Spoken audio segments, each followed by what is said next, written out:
are week 5 of this 10-week journey. In week 5, I start paying a little more attention to some data and specifically my VO2 max. Also, week 5 reminded me that despite years of running, and whether it's nose breathing or mouth breathing, sometimes it's still tough to get out the door and start the run. Also, still struggling a bit with my congestions and resistance while nose breathing, but tried a little bit of a new hack this week.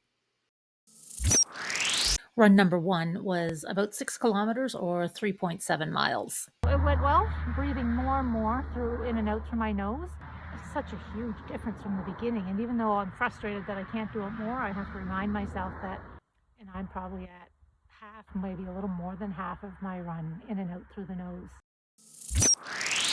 And I have my heart monitor on again. This is the third run that I'm wearing it. So the first time I wore it, it showed a VO2 max of 37, the next time 39, today 40. That may just be the monitor adjusting to me as well. I'm not sure.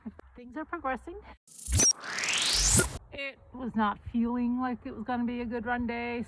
Sitting on my bench, I said, okay, just do 1 kilometer and try to do 1 hill.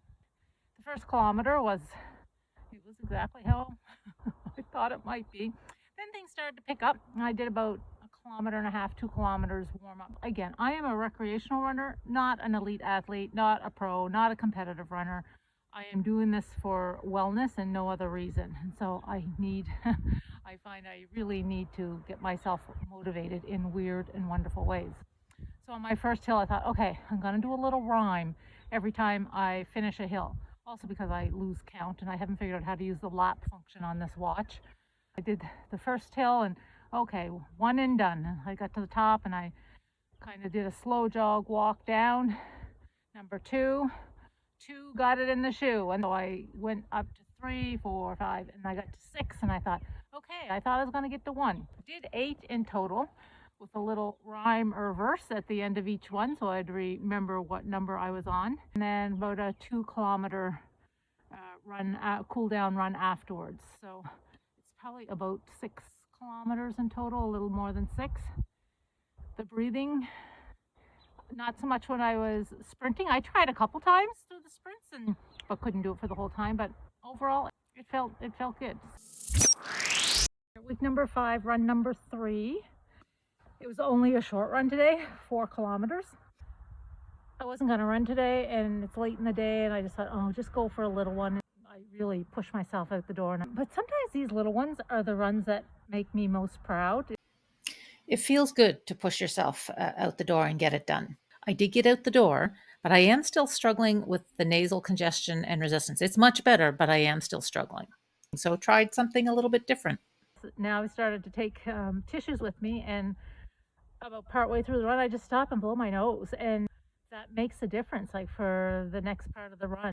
I think prior to doing the whole nose breathing thing, I would just breathe through my mouth, and so I wouldn't notice the nasal congestion. So it has been good for me. It's a tough learning, but it's a good one.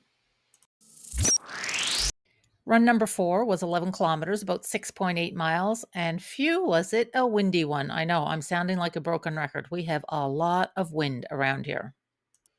This was an eventful run. There were field fires, there was lots of smoke, and as I said, there was wind, wind, wind.